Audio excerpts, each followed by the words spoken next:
Miners माने छोटी लड़कियों के खिलाफ जितने भी सेक्सुअल क्राइम होते हैं उसमें से 96% उनके अपने ही या तो परिवार वालों द्वारा करे जाते हैं या निकट संबंधियों द्वारा करे जाते हैं या पारिवारिक मित्रों द्वारा करे जाते हैं। ठीक बोला मैंने? एनआरसीबी डेटा है 2020 का, देखिएगा 96% जो अपराध होते हैं महिलाओं के विरुद्ध, वो टोटल क्राइम्स का है या सिर्फ सेक्सुअल क्राइम्स का है, वो देख लीजिएगा। ठीक, 96%, 96%। तो बताइए हिंदू लड़कियों को फिर खतरा किससे है? ये भ्रूण हत्या उनकी करने कौन आ रहा है? छोटी सी बच्ची है 1 दिन की, उसको कौन मार रहा है? जानते हैं मारने की क्या क्या तरकीबें होती हैं? एक तरकीब ये होती है जो उत्तर भारत में बहुत चलती है, उत्तर पश्चिमी भारत में, कि छोटी बच्ची पैदा होती है उसके मुंह में नमक का ढेला रख देते हैं, वो मर जाती है। छोटी बच्ची पैदा होती है उसके मुंह में नमक का ढेला रख देते हैं, वो मरी जाती है, बहुत जल्दी मर जाती है। ये कौन करने आता है? दूसरे जिले के लोग, दूसरे देश के लोग, दूसरे धर्म के लोग, दूसरे घर के लोग,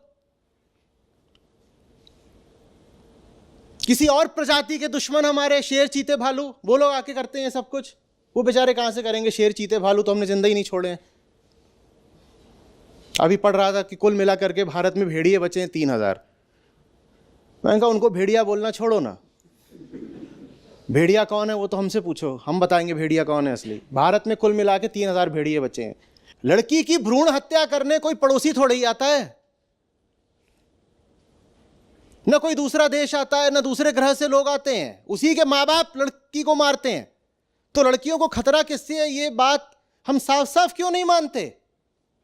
लड़की को सबसे ज्यादा खतरा अपने माँ बाप से है, अपने घर वालों से है। और इसी पे याद आता है,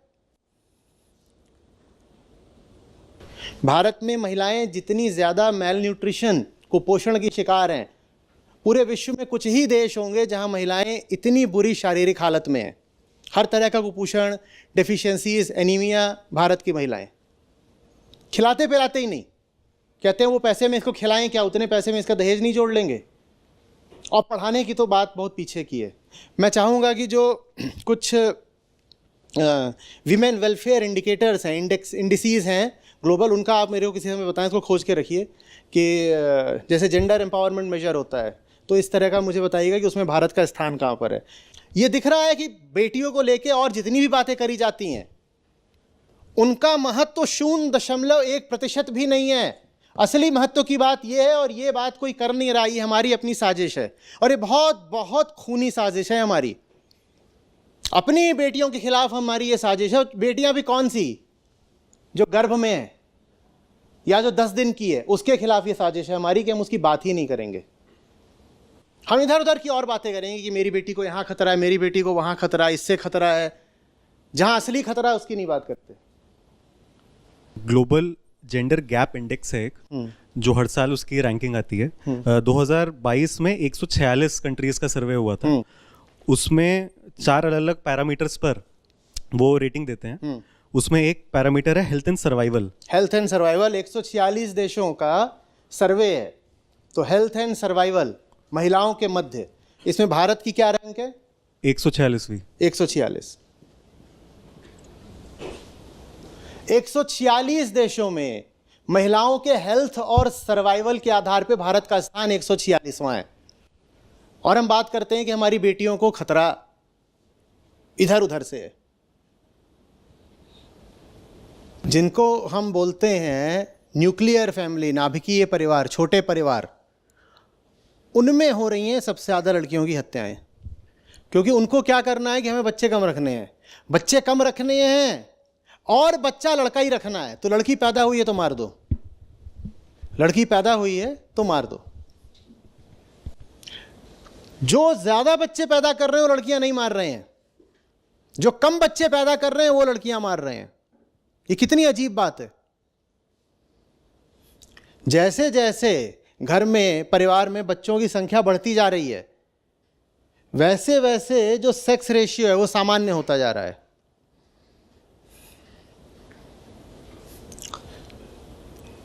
मतलब ये है कि जो लोग परिवार छोटा रख रहे हैं वो छोटा इसलिए नहीं रख रहे कि उनकी चेतना बहुत विकसित हो गई है। हम अक्सर कहते हैं ना कि अरे देखो इनका तो एक बच्चा है, दो बच्चा है, तो ये ज़्यादा बेहतर सुलझी हुई आधुनिक सोच के लोग हैं, खुले विचारों के ये मॉडर्न लोग हैं, इनकी फैमिली साइज़ छोटी है। वो फैमिली साइज़ छोटी इसलिए नहीं है कि वो बहुत आधुनिक या खुले या सुलझे लोग हैं, वो छोटी इसलिए है क्योंकि छोटी रखने में उन्हें कुछ आर्थिक लाभ होता है। उन्हें पता है कम बच्चे रखो तो पैसा बचता है, तो कम बच्चे रखते हैं। और चूंकि उन्हें पैसा ही बचाने के लिए कम बच्चे करने हैं, तो इसीलिए लड़की जैसे पैदा होती है उसको मार देते हो कि लड़की के साथ पैसा बचता नहीं। लड़की के साथ पैसा क्यों नहीं बचता? क्योंकि वो पराया धन है, दहेज देना पड़ेगा, पढ़ाओ लिखाओ सब कुछ करो, उसके बाद वो सारा इन्वेस्टमेंट बेकार जाएगा। पहले तो उसके पढ़ाने लिखाने में पैसा खर्च करो, फिर उसको दहेज दो, और फिर वो निकल जाएगी, वो किसी और घर की हो जाएगी। तो ये जो व्यवस्था है ना सारी की, लड़की पराया धन है, जो हम लेकर के चल रहे हैं परंपरा संस्कृति कि लड़की पराया धन है और उसको तो कहीं और भेज देना है, उसके कारण मूलतः हो रही हैं ये हत्याएं। और जो और बड़ी कमी है वो अध्यात्म की है।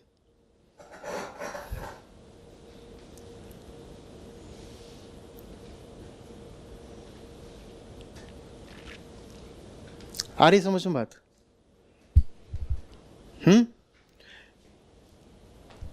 एक बच्चा जहां है वहां 782 का हो गया है, 1000 लड़कों पे 782 लड़कियां। इसका मतलब समझ रहे हैं क्या होता होगा? लड़की पैदा हुई मारो, फिर लड़की पैदा हुई फिर मारो, लड़की को तब तक मारते रहो जब तक लड़का ना पैदा हो जाए। आपने बहुत देखा होगा ऐसे कि बहन है और दोनों बहनों के बीच में 2 ही साल का है, 3 साल का गैप है, उसके बाद छोटा भाई है, और अक्सर जो घर का सबसे छोटा बच्चा होता है वो लड़का ही होता है। इसका मतलब क्या है? अक्सर जो घर का सबसे छोटा बच्चा होता है वो लड़का ही होता है। अगर मुझे सही याद है तो मैंने पढ़ा था कि भारत में 60 से 70% मामलों में जो घर का सबसे छोटा बच्चा होता है वो लड़का ही होता है। इसका मतलब समझिए क्या है? इसका मतलब यह है कि लड़कियां तब तक मारी जाती हैं जब तक लड़का ना पैदा हो जाए। और इसीलिए बहुत बार जो सबसे छोटा बच्चा होता है और जो उससे बड़ी बहन होती है उनमें उम्र का बड़ा फासला होता है कि छोटू है 2 साल का और उसकी दीदी है 16 साल की। दीदी लगभग उसको अपने बच्चे की तरह खिला पिला रही है, मां को मुक्त कर रखा है। दीदी 16 साल की है, छोटू 2 साल का है। ऐसा कैसे हुआ? क्योंकि जो सबसे बड़ी दीदी है वो 18 साल की है। तो ऐसा कैसे हुआ कि बड़ी दीदी और मझली दीदी के बीच में जो अंतर था वो 2 ही साल का था, लेकिन फिर मझली दीदी के बाद जो छोटू आया वहां पे फिर 14 साल 16 साल का अंतर। वो कैसे हुआ? वो ऐसे हुआ कि ऐसे नहीं हुआ कि इस बीच में माँ बाप ने ब्रह्मचर्य धारण कर लिया था। ऐसे भी नहीं हुआ कि 2 लड़कियों के बाद माँ बाप को अचानक समझ में आ गया कि प्रोटेक्शन का इस्तेमाल करना चाहिए। वो ऐसे हुआ कि लड़के यानी बच्चे लगातार पैदा हो रहे थे, और वो जो बच्चियां लगातार पैदा हो रही थी वो लगातार मारी जा रही थी। तब तक मारी गई जब तक लड़का नहीं आ गया, जो कि मनचाही मुराद होता है कि जाते हैं ना मंदिरों में, लड़का दे दो लड़का दे दो लड़का दे दो। तो लड़की तब तक मारी जब तक लड़का नहीं मिल गया।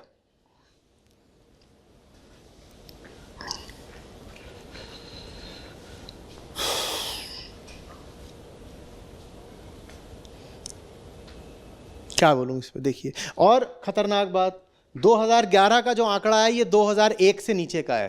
काश कि हमारे पास 2021 का भी आंकड़ा होता। यानी 2001 में जो स्थिति थी 2011 में स्थिति उससे ज्यादा खराब हुई है। 2001 में ये जो सेक्स रेशियो है ये 900 से ऊपर था जी, 905। ये 905 था। 10 साल के अंदर अंदर ही 890 आ गया, और अभी अगर करी जाए जनगणना तो 890 से नीचे ही निकलेगा, ऊपर नहीं। ये है भारतीय लड़कियों को असली खतरा।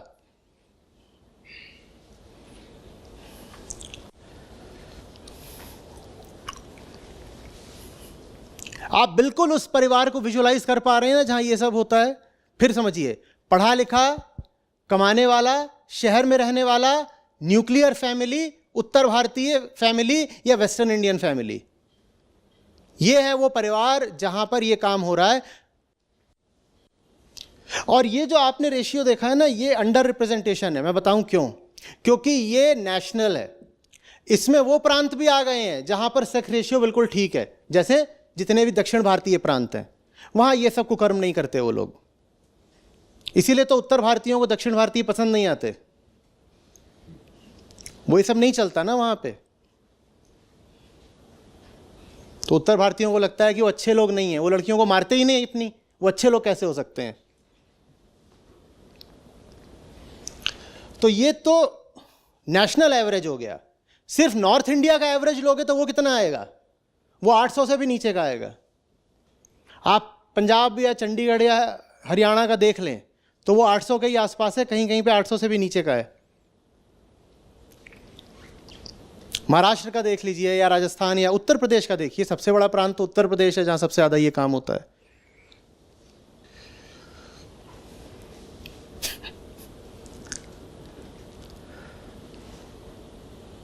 उन्होंने क्या किया था, वो तो अभी पैदा भी नहीं हुई थी।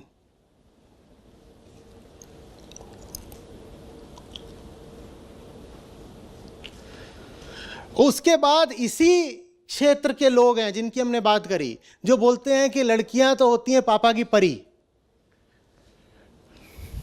अरे अगर नहीं मरी तब बनेगी ना पापा की परी, पहले तो पापा खुद ही उसको मार डालेंगे।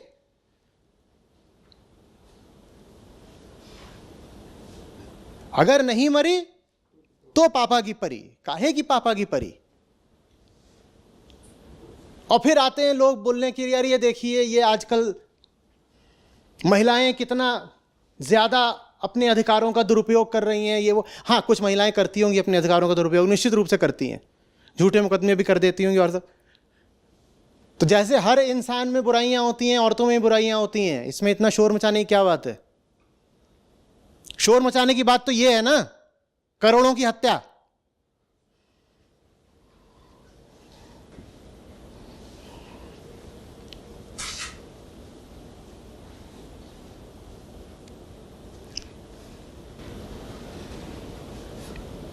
आप सब यहाँ बैठे हैं, देखिए हमारी आपकी कहानी है सबकी, ये किसी और देश की बात नहीं हो रही, किसी और समाज की बात नहीं हो रही, किसी और धर्म की बात नहीं हो रही है।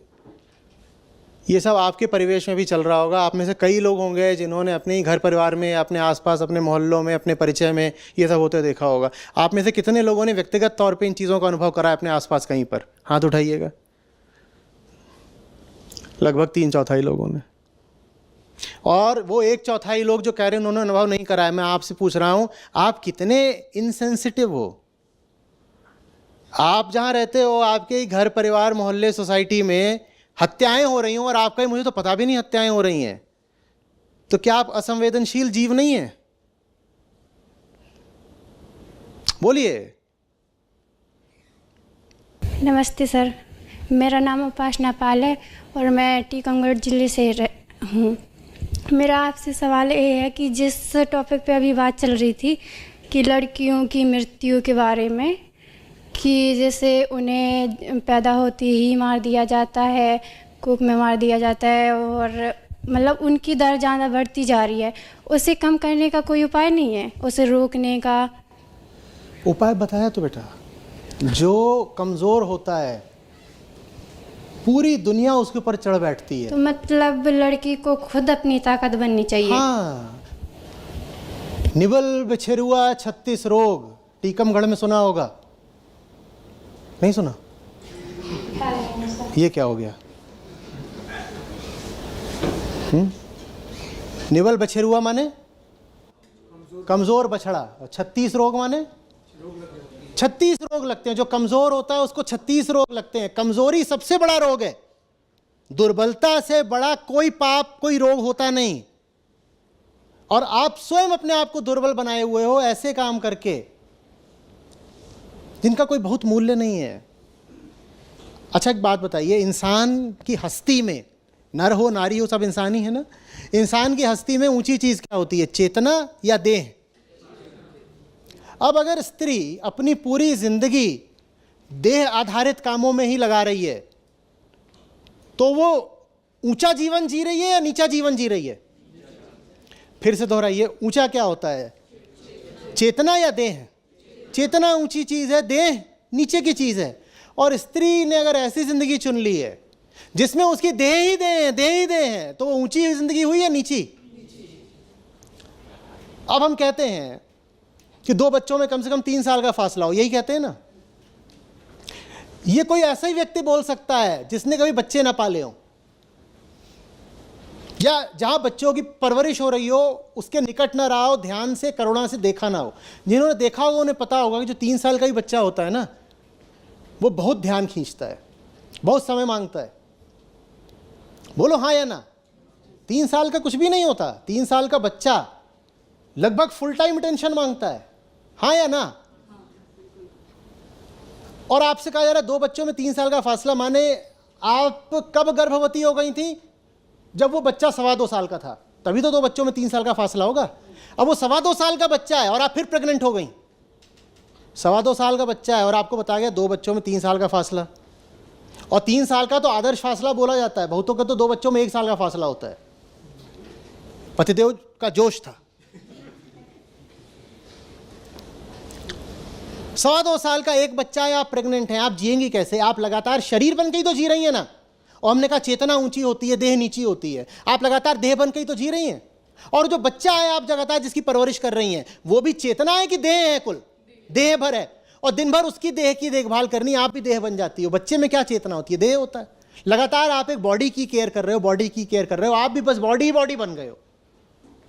कभी आपको अपना वूम्ब देखना है, कभी ब्रेस्ट फीडिंग करनी है, कभी उसका शरीर देखना है, कभी उसका डायपर बदलना है, कभी दिन में 4 बार ये करो उसको, कभी वो बीमार हो गया उसको वैक्सीनेशन कराना है, उसकी 10 तरह की और चीज़ें ये करनी है।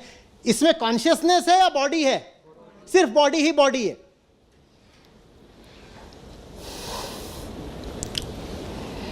सिर्फ बॉडी ही बॉडी है। और जब सिर्फ बॉडी ही बॉडी रहेगी तो हमारे पूरी हस्ती की वैल्यू क्या हो जाती है? नीची हो जाती है। सबसे ज्यादा हाई पेइंग जॉब्स कौन से होते हैं? जिसमें आप बॉडी से काम करते हो, जिसमें यहां से काम करते हो। तो वैल्यू किसकी होती है, इसकी या बॉडी की? स्त्री ने अपने लिए बॉडी सेंट्रिक जीवन चुन लिया है। दुनिया की कॉस्मेटिक सेल का 90% महिलाएं करती हैं। जो ये श्रृंगार प्रसाधन होते हैं, सब मुंह लिपापोती कर लो, सुंदर बन जाओ, ये कर लो, भौं उछवा लो, 90% इनकी बिक्री महिलाएं करवा रही हैं। इनकी 90% खरीदार महिलाएं हैं। तो महिलाओं ने अपने कौन सी जिंदगी चुनी है? शरीर की। और शरीर की जो जिंदगी चुनता है उसको देख लीजिए कितना मिलता है। आप बेचारे किसी श्रमिक मजदूर की देख लीजिए कितनी तनख्वाह होती है, और जो कोई दिमाग वाला काम करता है उसकी कितनी तनख्वाह होती है, देख लीजिए। औरत ने अपने लिए शरीर का काम चुन लिया है। चाहे वो ये हो कि पति को बिस्तर पर प्रसन्न रखना है, वो शरीर का ही काम है ना। और कहा जाता है कि पति को प्रसन्न रखना तो गृहिणी का धर्म है, पति की मांगों को पूरा करना तो गृहिणी का धर्म है। ये बाकायदा लिखा हुआ है किताबों में कि पति ही गुरु है, पति परमात्मा है, पति ही परमेश्वर है, कि पति के अलावा किसी की तुम्हें सुननी नहीं है और पति जो कहे तुमको करना। ये बाकायदा लिखा हुआ है। तो शरीर के द्वारा पति को प्रसन्न रखो, फिर गर्भ करो, 9 महीने तक शरीर पर ही ध्यान देते रहो, बच्चा उसे कुछ हो ना जाए। फिर बच्चा पैदा हो 6 महीने 10 महीने तो तुम्हें उसको स्तनपान कराना है, तो पूरे ही बॉडी बन जाओ। फिर उसके बाद भी वो कोई 2 साल का होकर के बड़ा इंडिपेंडेंट तो हो नहीं जाता है। प्रतिपल वो अपनी मांगता है कि मेरी देखभाल करो, उसका ख्याल रखो, और तब तक में अगला बच्चा आ जाएगा। इसमें कौन आपको वैल्यू देगा? आप देख नहीं रही हैं। इन्हीं सब हरकतों के कारण इतना गंदा और इतना लो वैल्यू का समझा जा रहा है लड़की को कि इंसान कहता है मार ही दो इसको, इसकी कोई वैल्यू नहीं है, ख़त्म करो। आपकी वैल्यू होती तो कोई आपको मार क्यों देता? ये बहुत सीधी तर्क की बात नहीं है।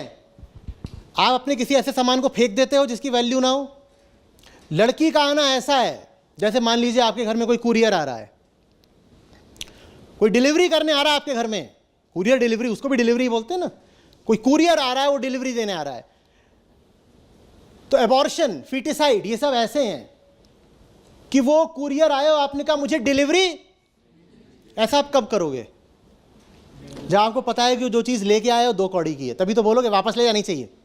वो कह रहा है अरे डिलीवरी आई है, आप क्या बोल रहे हो, नहीं चाहिए। या फिर आप ये कर रहे हो इन्फेंटिसाइड। इन्फेंटिसाइड में क्या होता है कि डिलीवरी ले ली जाती है, उसका रैपर खोला जाता है और देखा जाता है अरे ये चीज़ क्या है, बेकार, एकदम वर्थलेस चीज़ है, यूजलेस चीज़ है, इसको कचड़े के डिब्बे में डाल दो।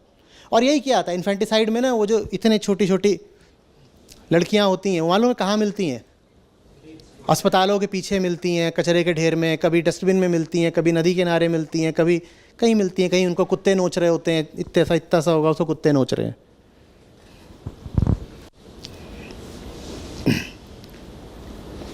जब तक आप अपनी वर्थ नहीं बनाएंगी, अपनी हस्ती नहीं बनाएंगी, जब तक आप यही सोचती रहेंगी कि देह ही तो मेरी हस्ती है, तब तक कुछ नहीं हो सकता। अब समझिए कि मैं क्यों ये जो महिला की देह को गौरवान्वित करने का कल्चर है, इसके खिलाफ बोलता हूँ।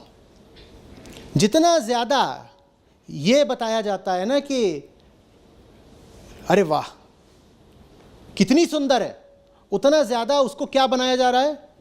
बॉडी सेंटर्ड बनाया जा रहा है ना, उतना ज़्यादा उसको देह केंद्रित बनाया जा रहा है। तो अब फिल्मों में एक अदाकारा है, वो अदाकारा नहीं होती है।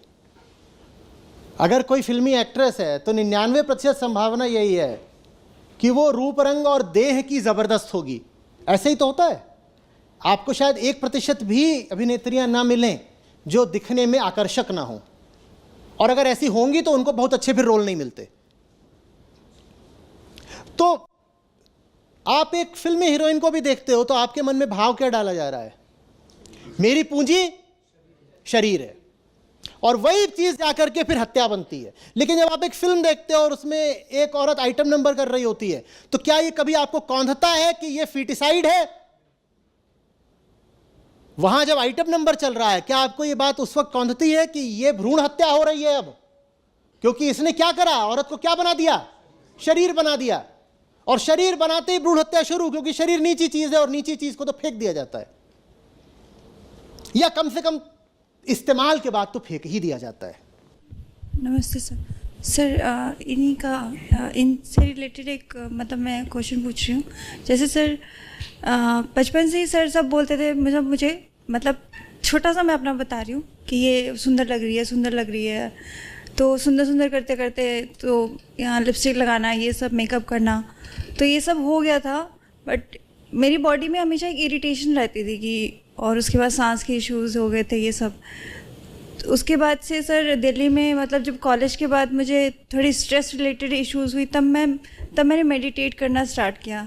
तब मेरे अवेयरनेस में वो थॉट्स आए कि हाँ, उस थॉट्स की वजह से कि हाँ मैं सुंदर हूँ या मैं अच्छी, तो उससे कुछ सेंसेशंस ट्रिगर हो रही हैं और ये सब चीज़ें।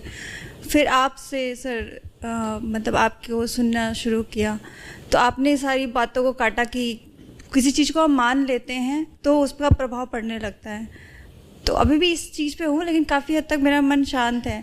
तो सर ये मेकअप वेकअप ना जैसे चीज़ें हुई तो छोड़ना, मैंने मतलब छूटना शुरू हो गया, जैसे अध्यात्म की तरफ। मतलब इसमें मुझे इतना अच्छा लगने लगा कि मुझे फिर इन सब में मन नहीं लगा। कि तो मम्मी का ये रहता था कि ठीक से रहा करो, ढंग के कपड़ा पहनो। तो ये जो बस इशारों में बातें होती हैं ना, ठीक से रहो। अभी ठीक से का क्या मतलब है?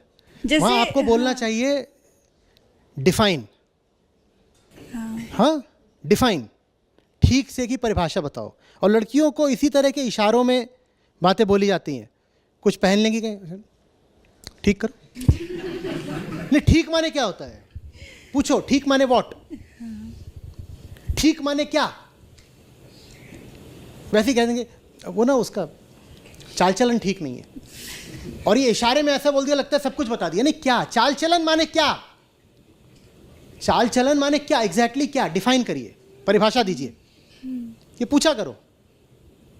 जी सर, थोड़ी क्लैरिटी क्वेश्चनिंग करना आ गया है। मतलब सर ये अध्यात्म की तरफ आते आते तो ये सब चीज़ें, मतलब मम्मा बोलती है पहले तो ये इतने ढंग से रहती थी, मतलब स्टाइलिश कपड़े पहनती थी, अभी पता नहीं इसको क्या हो गया है, लोअर और टी शर्ट में चली जाती है, किसी के भी सामने आ जाती है। और मतलब मेकअप वेकअप तो बिल्कुल ये सब कुछ नहीं है, मतलब मन नहीं करता उधर ध्यान नहीं। अब मैं शांति है अंदर, तो अब मुझे बाहर ऐसा कुछ नहीं लगता कि कुछ और करने की ज़रूरत है। तो ये सर है, और थैंक्स टू यू ये भी था। तो सर ये सर एक चीज़ होती है कि मुझे मेरी अवेयरनेस में सर पहले नहीं था कि वो लिपस्टिक लगाना है। वो पता नहीं कैसे बचपन से आता गया, कॉलेज तक मैंने मेडिटेट नहीं किया था, तब तक मुझे पता भी नहीं चलता शायद। चाहे वो आईलाइनर हो, लिप ग्लॉस हो, और सब जो मुखड़ा सुंदर करने की चीज़ें हैं, जब ये सब कर रहे हों, बस ये याद कर लीजिएगा उनका सीधा संबंध इन चीज़ों से है। लड़की अपने आप को जितना देह बना रही है उतना ही वो अपने आप को सचमुच कम मूल्य का बना रही है, और अब वो कटेगी। सर जब सर लोग अच्छा बोलते हैं तो कुछ तो अच्छा फील होता है, तो वो सर मतलब वो तो जो इसी कमजोरी का तो दुनिया ने फायदा उठाया है ना। सर वो खुद को कैसे पता चलेगा? अध्यात्म और किस लिए है?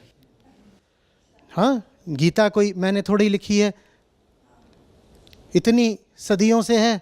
वो किस लिए है? पढ़िए ना गीता, तो पता चलेगा कि जिंदगी किस लिए है, क्यों पैदा हुए हैं। शरीर चमकाने के लिए और होठ लाल करने के लिए थोड़ी पैदा हुए हैं। और कोई व्यक्ति होगा जिसमें थोड़ी सी भी सीधी दृष्टि होगी, बिल्कुल सीधी, ऐसी दृष्टि जिसको अभी समाज ने एकदम भ्रष्ट ही ना कर दिया हो, वो तो पूछेगा ही ना। बच्चा भी पूछेगा। मैं बच्चा था छोटा, जब मुझे बहुत अजीब लगता था, मैं कहता था एक एडल्ट व्यक्ति अपने होंठ लाल क्यों करता है? सोच के देखिए, आप उसको इतना ज़्यादा देखते हैं कि आपको ये चीज़ नॉर्मल, सामान्य लगने लगती है। हाँ, कि मुझे ये बहुत अजीब लगता था। एक आदमी है जो पागल नहीं है, वो अपने आप को बोलता है मैं सेन हूं, मैं पागल नहीं हूं, तो अपने होंठ क्यों लाल कर रहा है? ये सेंस क्या बनती है?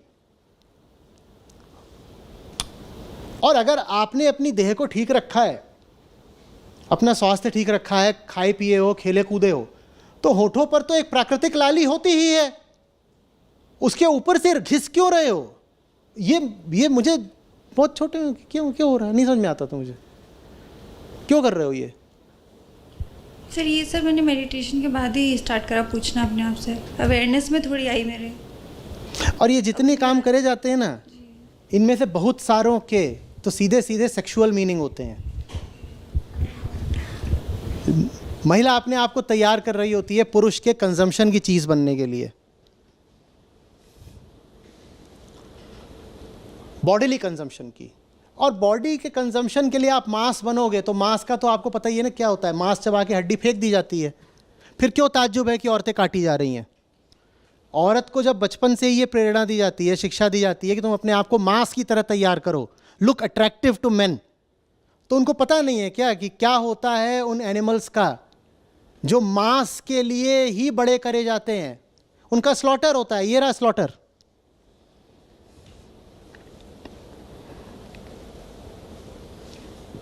एनिमल स्लॉटर और फीमेल फिटिसाइड एक तल पर एक ही बात है। अगर सूक्ष्म दृष्टि से देखें तो ये जो हम जानवरों की इतनी हत्याएं करते हैं और ये हम करोड़ों लड़कियों को मार रहे हैं, वो एक तल पर एक ही बात है।